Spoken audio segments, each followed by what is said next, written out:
Hello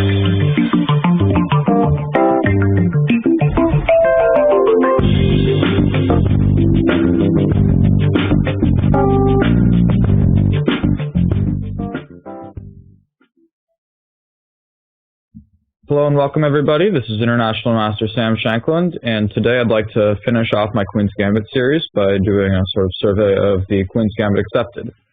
So the Queen's Gambit, as we saw, we started with moves d4, d5, c4. And so far we've looked at c6 and e6.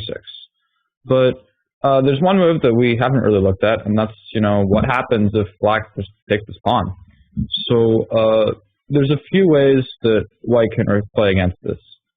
Black's main idea with this move usually is not to win a pawn. He's not going to hold on to the pawn, but he's going to try to make white waste some time recapturing it and maybe provoke some weaknesses. So there's three moves that are really played here. Two of them are very transpositional, but the moves are e4, e3, and knight f3. So I'm going to look at e4 first, because it's the most aggressive option. And somehow, though, after e4, I'm not so thrilled with this position for white, because, for example, after e5, there's some pressure on the center, something like knight f3, ed4, bishop c4, bishop b4 check, bishop d2, takes, and this could just be me, but I don't like going down material. And in this case, white definitely has some development, but black is very solid. And in a few moves, if he plays knight e7, castle, c5, he should be close to winning. So a little skeptical of that. Although, okay, it's a very normal variation. But the main line for black actually is knight f6 here. And the idea is now white can take his pawn back, but he's severely weakened his light squares. So for example, now say knight c6, knight f3, and say bishop g4 or something. And okay, it's a little bit tricky for white to really find a happy position. He'd like to play with like queen b3, but here after something like knight a5, I'm not really sure what it actually achieves. Queen a4 check, c6, let's say.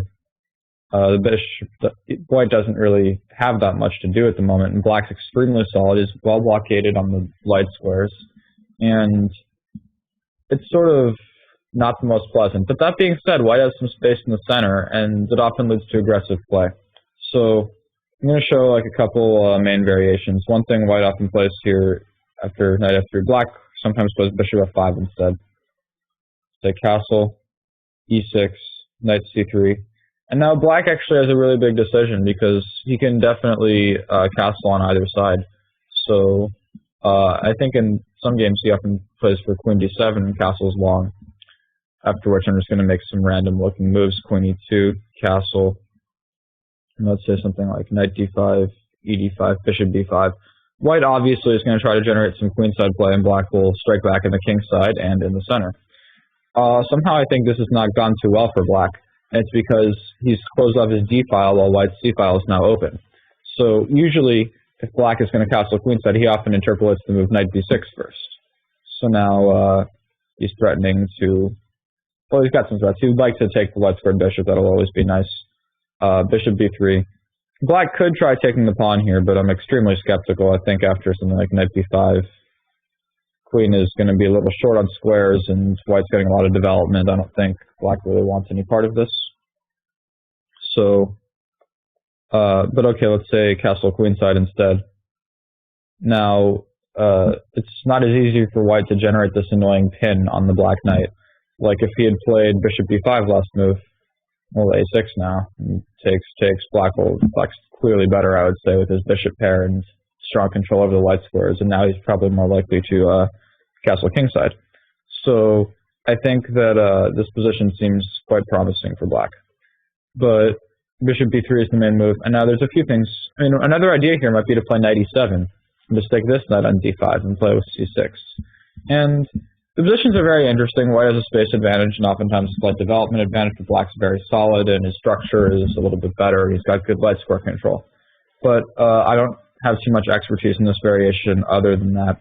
So I'm just going to leave it at that for now and go to the variations I do know a little bit more about. So those are e3 and knight f3, going back to move 3. So they're extremely transpositional in nature. Basically, in both of them, the goal is to get to the following position: knight f3, knight f6, e3, e6, takes, a6, castles, c5. The goal is to reach this position, and we're going to spend plenty of time on it. But there's sidelines, and that's why each side can. That's why one person might choose knight f3, and another might choose e3. So, first of all, the problem, or the sort of problem with knight f3 is I don't like this move a6 from black. So his idea is to play b5, and he does not keep his pawn by any means. Something like here, b5, a4. White's going to break down the structure, but something like this, and now b3. So if black tries to keep his pawn, he's just going to get into trouble after something like a takes b5. White's going to get the pawn back and remain with a superior structure and better position. But what black often will do is play something like knight f6, b takes c4, b takes c4, bishop takes c4, e6. And black's idea is he's going to play c5. White can't really stop this. Let's say castles, c5. And black's going to be a little bit behind on development, and his position will be slightly worse. But really, the most likely result of this game will be a draw.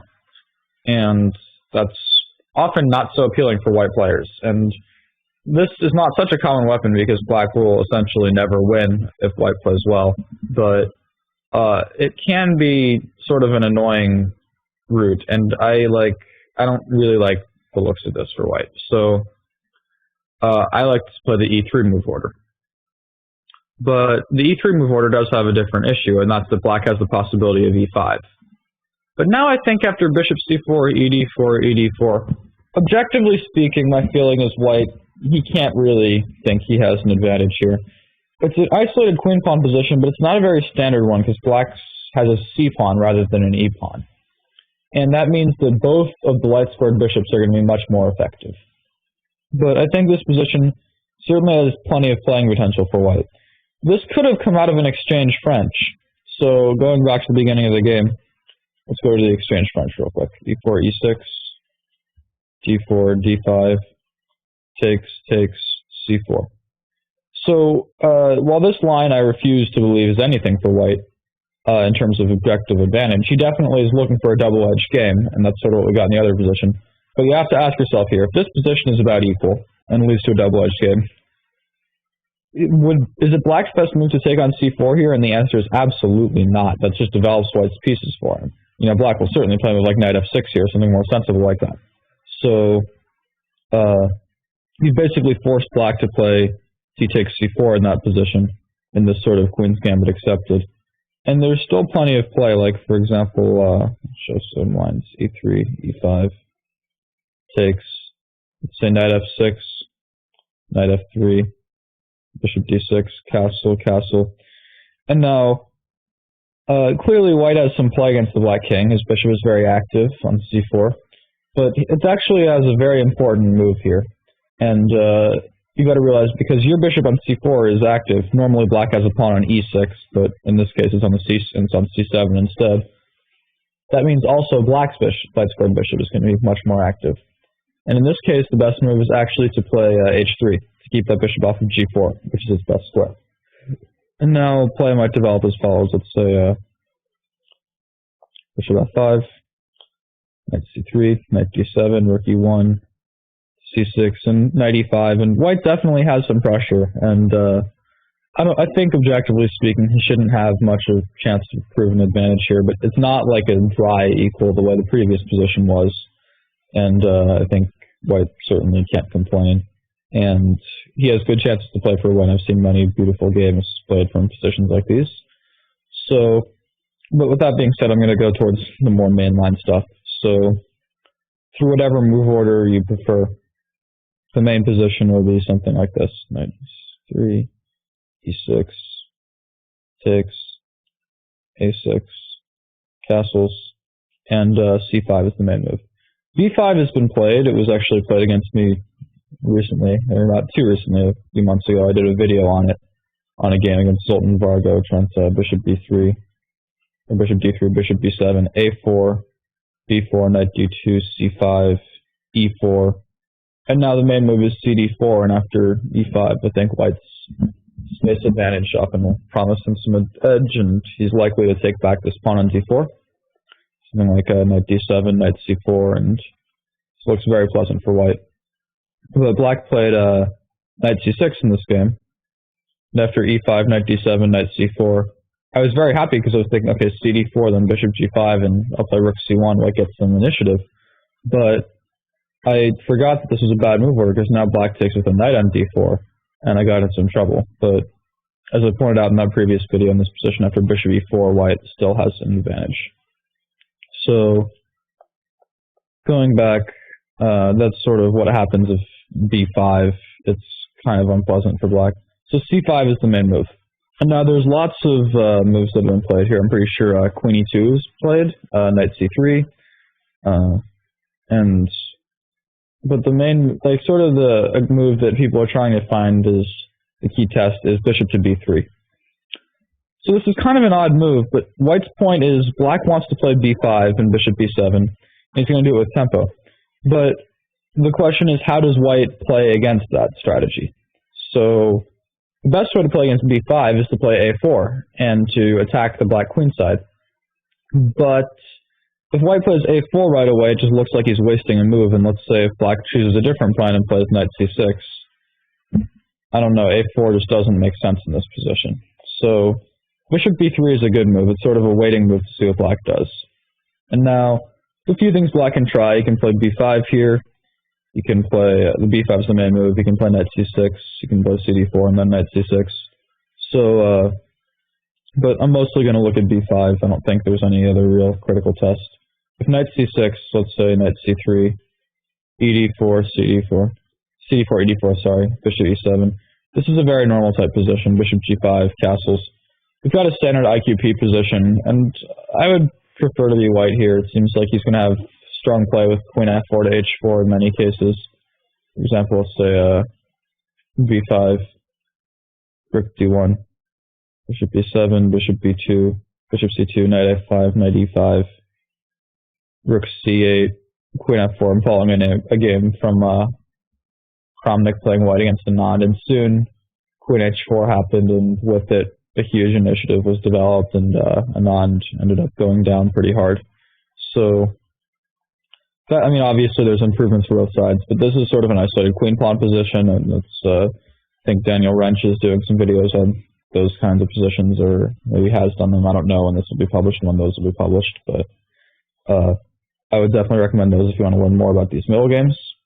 So, but that's kind of more of a sideline. The main line is to play b5. And now, sorry, bishop b3, b5. So a4. Okay, another sideline here is bishop b7. The idea is to get a slightly worse position, but hold on. So, but I think after a b5 and rook a8, bishop a8, dc5, white often ends up with some advantage. So, for example, I'm going to try to, this is actually not a line I've studied too recently, so I have to consult my little prep file. And the prep file is saying the best move is knight bd7 for black here, knight c3, b4, and now knight b5, and it seems like knight c5, bishop c4, and it's a little bit tricky for black. White looks like he's going to get the bishop pair with eventually some knight coming to d6, for example, bishop e7. You go take, and rook d1, and knight d6 will happen, probably forcing black to relinquish the bishop pair. Likewise, his pawn on b4 can come under immediate pressure. And, okay, white is a little bit better in this position. It's kind of like that first one I showed in the variation with a6 on the 3 for black. But I think there's more play left in this one than in that position, and there's definitely more chances for white to win. He's going to get the static bishop pair rather than just a temporary lead in development. So that's sort of not too great for black. There's other moves, of course, too. Queen takes d1 has been played here, as is bishop takes c5. I'll just briefly look at bishop c5 because that's the main line, although I don't think it's the best move. So now knight c3, bishop c5, knight c3, b4, queen d8, king d8, and after knight a4, it's a strong move. Bishop d6, knight b6. We're doing a little tango with the knight. It seems like white gets a pretty pleasant position after something like bishop d7, knight c4, bishop c5, knight fe5. White's really sort of like dancing around here, but as it turns out, this dance has definitely favored him, because now at this point, this pawn f7 is hanging. So let's say king e7, which is a natural move, but after knight d3, the bishop's out of squares to protect b4, so black has to resort to knight a6, and after bishop d2, it looks like white is going to win the pawn. And with it, okay, black will have good drawing chances because his pieces are active and the pawn is isolated, but yeah, a head count is enough to say black should avoid playing this variation. So I'm going to go back to the main line. So black is a little bit underdeveloped, and his king is still in the center. So he really is not looking to open lines. So he plays b4. And now white, on the other hand, in the long term probably is going to be worse because he's made some weaknesses on the queen side, and his knight on d2 or knight on b1 doesn't really have any good squares now that c3 is unavailable, and his bishop on c1 doesn't have any good squares, while black's pieces on that end of the board are going to be fine on b7 and d7, so or b7 and c6. So white has to act energetically, which he does with e4. So he is not messing around. He wants to open up some lines. So, of course, if knight takes e4 to d5, white has a huge initiative.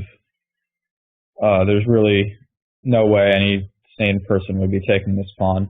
For example, already, like if knight f6, rook e1, it's immediately clear black's falling apart. And this is not a way black normally plays. So the two main ideas black can try here are c takes d4 and bishop b7. So c takes d4, and now this is the main move, I believe. And it's sort of an interesting position, but I would prefer to play knight bd2 here rather than e5, because I think after e5, if black plays knight e4, which prevents the white queen from taking on d4, because it would trade queens, and prepares the knight coming to c5, black doesn't have too many problems. So I prefer knight bd2. Of course, black isn't stopping e5 anytime soon. Bishop b7, e5, and now if knight e4, there's going to be some junk with like knight takes and knight takes d4. White's about to put the queen on g4, and black's going to have some issues. So like, for example, bishop c5, queen g4, bishop takes d4, and white played queen takes e4 in some game here, but I think the best move actually is sort of a funny one, rook to d1.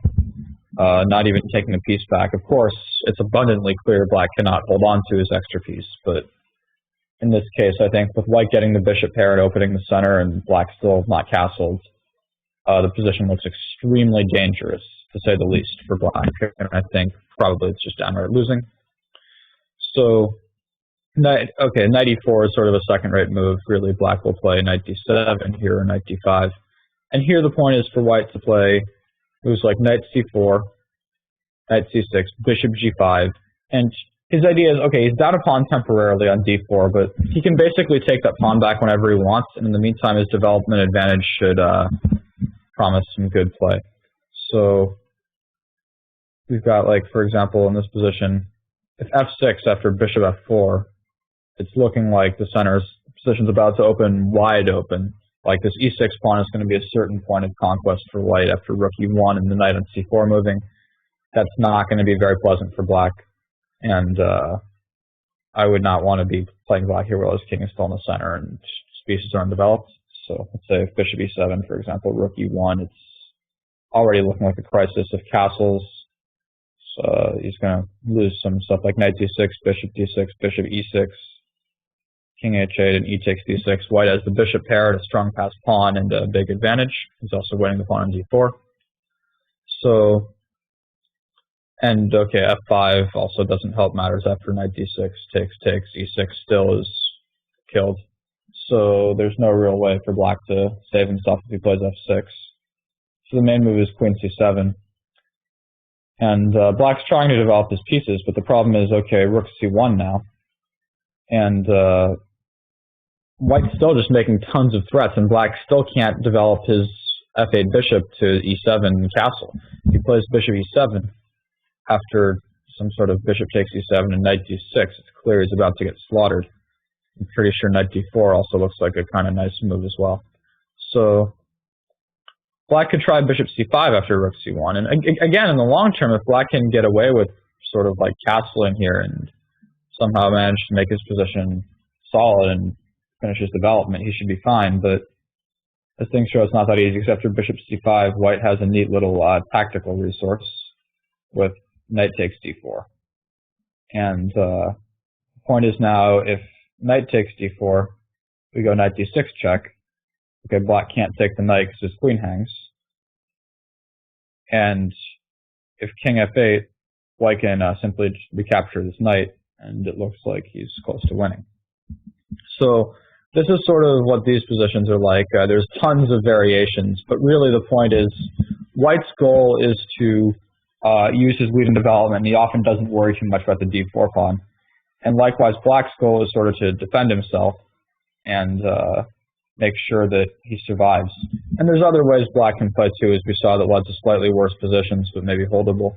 And okay, obviously these Queen's Gambit accepted positions I've done a lot of work on, because Queen's Gambit accept is extremely solid opening, and it's hard to do anything against. So I sort of know a lot about this variation, and I think I could easily make an entire series dedicated to like this one position after a4, b4, e4, because there's so many variations. But in the interest of time, I'm just going to leave you at that and conclude my Queen's Gambit series there.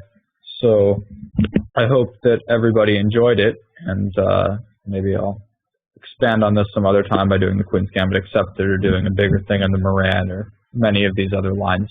But until then, this is Sam Shanklin signing off.